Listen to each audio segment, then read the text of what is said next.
พี่น้องปองปลายพี่น้องปองปลายได้หมักหมูเลยพี่น้องเช้าเช้าจอยทางบ้านนาโมงพี่น้องเพิ่นเอาหมักหมูมาให้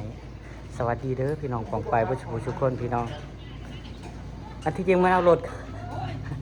เขาบ่ถอยรถเข้ามาเด้อีดจำสิกินขี้แตกขี้แตนไปโลด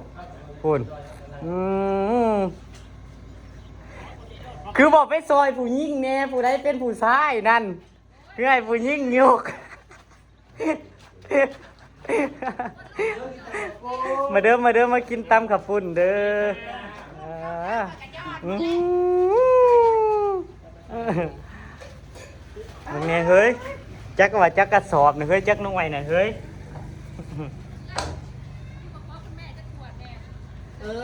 ขอบมุกขอบใจเด้อขอบมุกขอบใจหลายๆนี่ยุ่ในตัวเอาเฮ้ยซุ้มเจ้ากับบอท้อยรถเข้ามาพี่น้อเอาขับรถมาแต่ท้อยรถโบเป็นครับเป็นอย่างเดียวเลี้ยวกับโบเป็น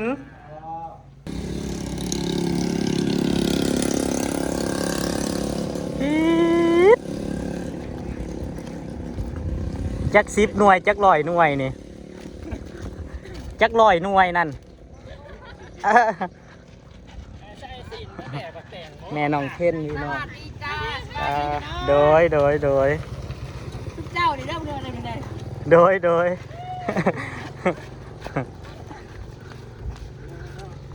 อะไรกันเคยลาแต่ว่ามันก็เราให้จอดที่เคยลาจำมาได้อ๋อ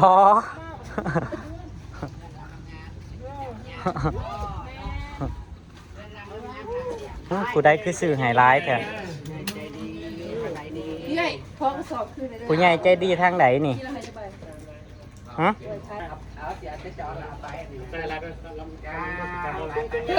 เส้นกัน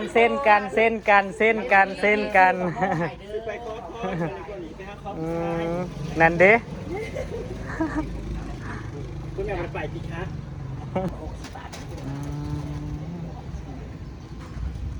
ดีหลายๆเด้อจังไงก็ขอบบุญขอบคุณเนาะเอื่อยทั้งต่างประเทศคุณวะน่าจะใช่แล้วแหละเพราะว่าไม่ได้ออกนามเมเซียวมาขายหมักหมูวันนี้นั่นมาเบิ่งแน่พูนหน่วยหน่อยหน่วยใหญ่มีเบิดเจ้าอยากเมื่อเจ้าออกมาเมื่อก่อนสิกินมาไงนี่ก็จะสิเมื่อเจ้าเลือกอะไรจะพลาดกันระวังงูอ่ะเด้อเฮ้ยมาขันงอนบังนุ่นนี่แหละเบิ่งข้างล่างไม่อยากเห็นข้างหน้าเห็นข้างหน้าแล้วบางไม่ได้ว่ามันหายไม่หน่อยหรือว่ามันหายบินมึงใส่ได้อันเสื้อนะใช่แล้วเลยอะฮะยังไม่ลองบ่บินกำลังนุ่นลองมึงดูแข่งเล่าแล้ว2 พอลูกนะจ้ามีอยู่ได้เสื้อในนะสีขาวอีกนะห้าวบนใส่อันลูกชายมึงใส่ได้ว่าจะเคยเสื้อสุภาพใส่คำว่าโเฮ้ยแล้วเฮ้ยหามเลยแล้วว่าเองเลยกะเคินเองอีควงกับแม่ไข่โพสใจแหละแม่ไข่จังใจตัวอื่นเพราะว่าห้าวน่ะมันบ่ใส่เลยได้โอมันก็บ่ใส่เป็นบริษัทตายของมันว่ามึงไก่เอา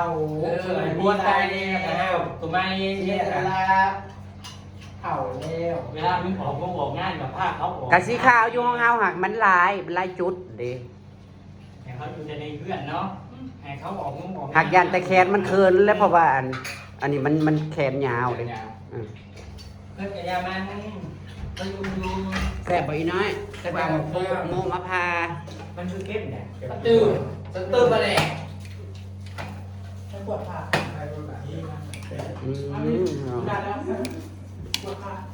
โจ๊กข้าว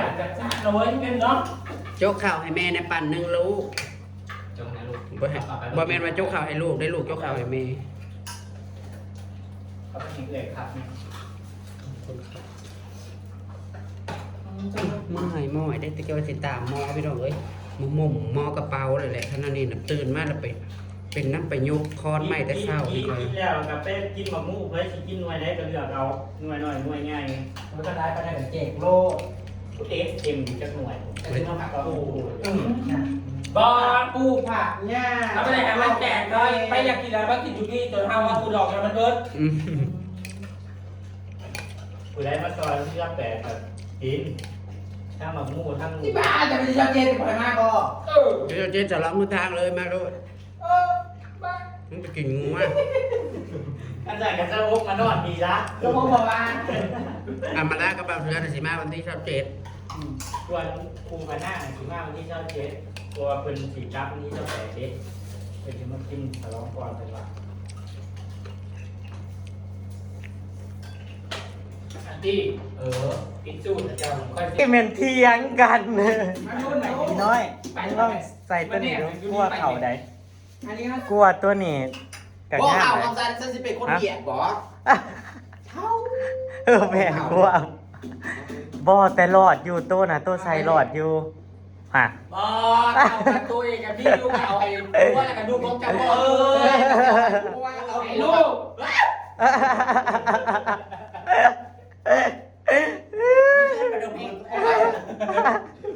เจ้าพ่อกับลูกเสือขาวไม่พอแล้วตัวตัวนี้เนี่ยต้องลา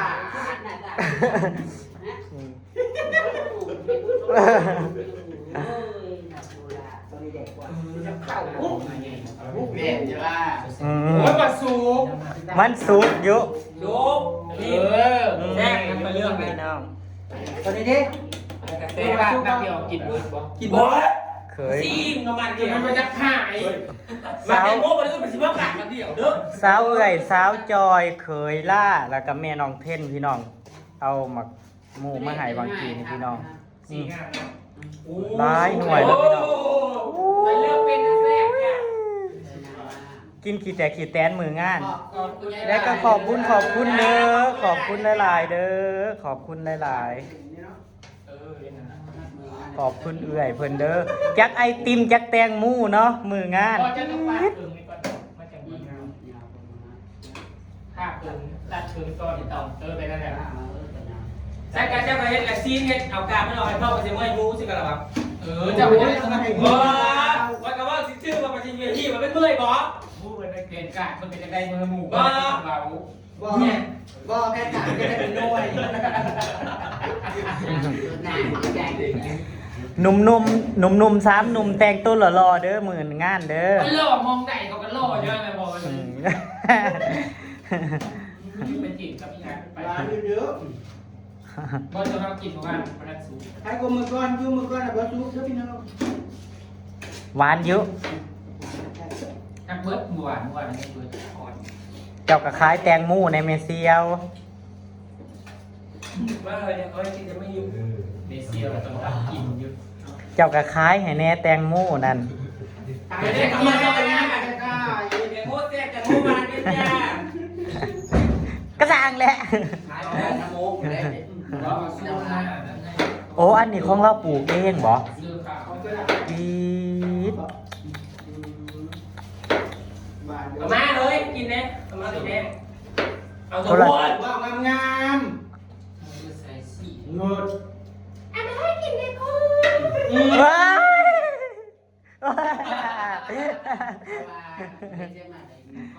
ของใหญ่แล้วเขาอ่ะ เงินเป็นโอ้มึง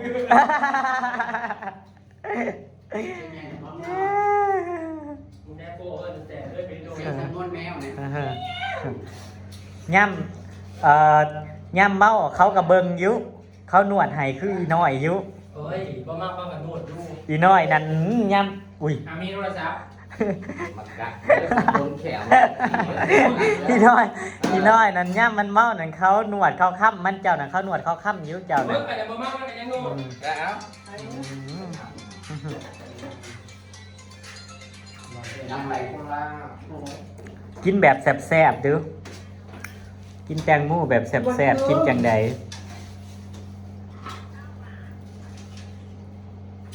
สาวบ้าสมาน้อยแค่ กินอย่างไรวะ ให้เขาไปเก็บมาลงชาวบ้านนะ ไม่ กินอะไรมาแทนแซ่ หวานแห้งบ่เอาเข่าตู้เนาะ กับข่าวกับมันวานเด้อ เอาเข่าตู้แบบเย็นๆแม่นเฮาพาแล้วเฮาเอาเข่าตู้ นุ่นนี่มาพอดีเลยบักแตงมูเต็มหน้าบ้านคุณ ถ้าบ้านก็บอกเงินบอกให้เขาเก็บรถบอกแล้วบอกเอาเงินบอกให้เขาเก็บรถบอก ขอซื้อชาวบ้านจะเล่นกลับไปกลับมาอยู่เนาะ แต่จะมาได้ให้เขาเอาเงินบอก โหลดกี่โหลดได้แล้วข้าว โดดได้อยุ ใครจะใคร ท่านโมมือแรงกูจักสัญญาณนะสิมาแปลกเนาะมือนี้ผัดสัญญาณบ่มีงง เฮ้ยได้เขาจะเอามาใส่เปลือกมันน่ะ เดี๋ยว กะละมัง โอ้ยกะละมังอ่ะมันค่าพักเอาพักออก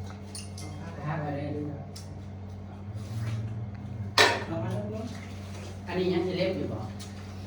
ยาแล้วมันไม่ได้มุน มันเข้มแห้งเลย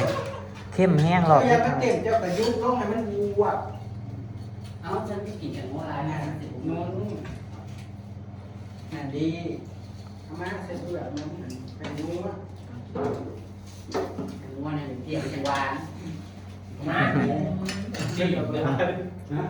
เป็นกับมันได้ให้งวดกินมะม่วงหรือเพี้ยมันจังหวานมันคุ้ม ในมันน่ะเขาบ่ให้ถิ่มแล้วเขาให้กินเลยมันดีนั่นได้ในมันน่ะ มียังเลย สมัครทางเพจเอ้ยสมัครทางเพจบอกไงบอกมันบอกว่าไอ้โบลิ้นมันกับปั้นกันน้ำอาลีในมันนั่นเขาไม่ให้ทีมเขาให้กินเลย กินกะทิเอา ดีได้ กินอะไรเนี่ยตัวนั้น ฮะบอกมันไก่มืองานเลยเก็บแห้งไว้ โอ้ยไปที่มาเจ้าที่อยู่ดี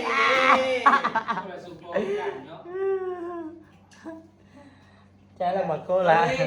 อย่าการมือ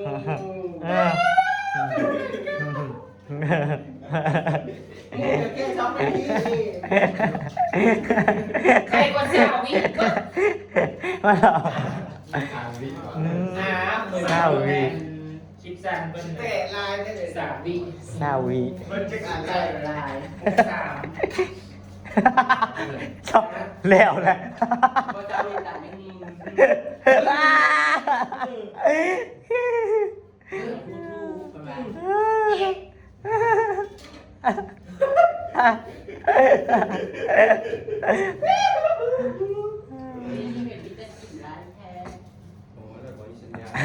คอยบอกเราพามา มัก อ้าวก็ยังไม่ได้อีกเลย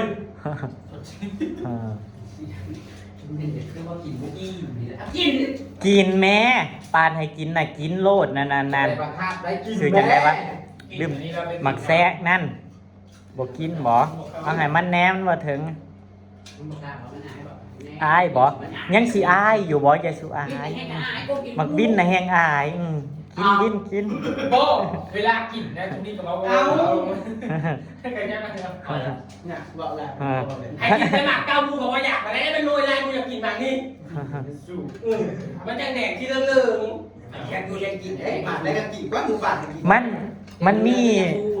เฮาเคยกินได้หมากสีเหลืองแตงโมน่ะ มากมูกับบินคือเรามูจะบงตากิน ไปเฮ้ยไปมันจีเบิร์ดอ่ะจีเบิร์ดเซ็งเบิร์ดอ่ะ อื เบิร์ดอ่ะ มีมันกับพวกกินซอย ผัวกับบ่ได้ว่าผัวก็ได้ บอกมันน้องแห้งไก่ป่าบ้านอันกลัวว่าผู้นึงน้องก็ถึกตีบ้าน อีน้อย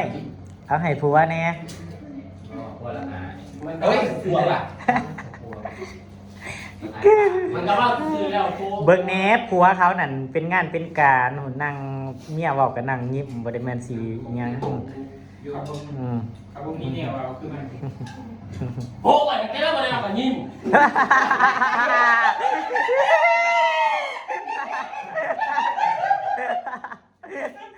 มันเกินแล้วมันไปโมเมนต์แล้วมันเกินแล้ว เสียวแล้วจู่ๆมาเลย จนมันไปบ่เป็นจนมันไปบ่เป็นบางนุ่นนั่น ข้ามแรงออกเหมือนเดิมมันออกก็ได้ ชึงเลย ตัวนี้ก็ไม่จะสู้แล้วตัวนี้ เดี๋ยวได้จับเดี๋ยวได้หนาไม่ก็ได้กินแล้วอะไรนะกินเยอะจับเลยถูกให้จับได้กิน เลี้ยงมาไหน จับมันกุมารเลยนะครับ กินคือสิแย่ยังดอกเพราะว่า ไม่กินเลย ผู้อาหารยังที่กินผู้อาหาร เขาซื้อให้กินละกิน กินเต็มที่กินให้คิดแต่คิดแตน โอ้เด้อ เด้อ หึ อันนี้อยากกินคิดอยาก กินละอิ่มกินให้อิ่ม กินกินมีเลือดมีแห้ง กินแล้วพุ่งออก กินให้กินให้อิ่ม ซีมันแน่ไม่กินเอาไปเลยมันเอาออกมา นะข้อในกระดาษแผ่นนึงมาเบิดหมักลงหมักละ5-6 ได้ดิ จะได้ก็ขอบบุญขอบคุณเด้อขอบบุญขอบคุณเอื้อยเพิ่นเนาะที่ซื้อแตงโมให้กินมื้อวันงานเนาะพี่น้องเนาะแล้วก็ขอบคุณคนมาส่งน้ำเนาะโดยตามคลิปหน้าเด้อพี่น้องลงบ่ได้ดอกพี่น้องสัญญาณบ่มีมื้อนี้จะเป็นหยังไปแล้วพี่น้องสวัสดีครับผม มาไว้อย่าคิดกันนะคนไปไว้ไหน